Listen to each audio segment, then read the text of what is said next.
আজি সকলোৱে কয় অমুক কৰিব নালাগে তমুক কৰিব নালাগে এবাৰ লুৰিণ গগৈ কৈ দিয়ক নাম যে মই ইলেকশ্যনো নেখেলোঁ জুবিনৰ ন্যায়ৰ কাৰণে ডুপ্লিকেট ন্যায় পাৰ্টিটোৱে কৈ দিয়কচোন মই ইলেকশ্যন নেখেলোঁ বুলি ইটো হ'ব নালাগে সিটো হ'ব নালাগে লগত ইলেকশ্যনো নুঠো বুলি কৈ দিয়ক কয় বোমা ফুটাব নালাগে পূজা কৰিব নালাগে ইটো কৰিব নালাগে সিটো কৰিব নালাগে লুৰিণজ্যোতি গগৈয়ে কৈ দিয়ক এইবাৰ ইলেকশ্যনো মই নেখেলোঁ দুখতে সেইটোতো নকয়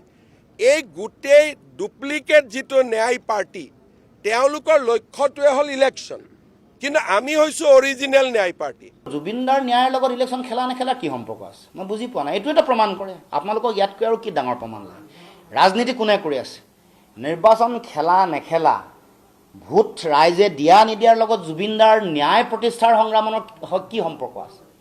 মুখ্যমন্ত্ৰীৰ এই কথাই প্ৰমাণ কৰে যে হিমন্ত বিশ্ব শৰ্মাই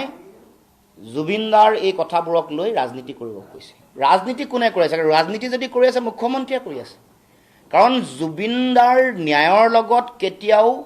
ভোটৰ ৰাজনীতি জড়িত নহয়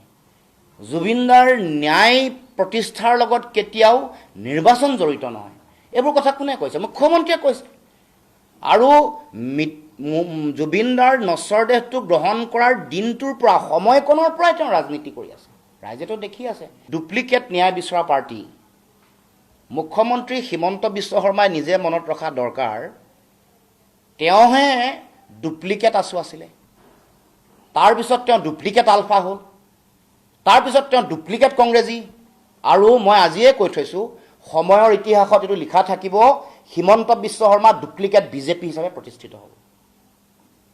এইটো স্পষ্ট গতিকে ডুপ্লিকেট কোনে কৰিছে কোনে মিছা কথা কৈছে আৰু কৈছে যে মই বোলে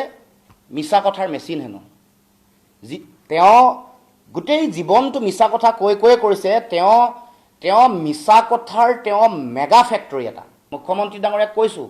আপোনাৰ আৰু বহু কথা ক'বলৈ বাকী আছে কোৱা নাই কাৰণ আমি লাহে লাহে কৈ আছোঁ আপোনাক চাই আছোঁ আপোনাৰ গতিবিধি আপুনি ক'লে গ'ল যিদিনাখন জুবিনদা মৃত্যু হ'ল মৃত্যু হোৱাৰ পিছত ক'লে গ'ল কি কৰিলে কি নাই এইবোৰ চব ক'বলৈ বাকী আছে এইবোৰ কৈ আছোঁ আপোনাক ৰ'ব দুদিন দিয়ক ধৈৰ্য ধৰক আপোনাক ৰাইজে গম পাইছে লাহে লাহে আপুনি কি হয় কি নহয় কৈছোঁ নহয় গতিকে আপুনি অলপ ধৈৰ্য ধৰক আৰু যদি আপুনি মানসিকভাৱে বা শাৰীৰিকভাৱে একেবাৰে ভাগৰুৱা হৈ পৰিছে আপুনি অস্থিৰ হৈ পৰিছে আপুনি অকণমান জিৰণি লওক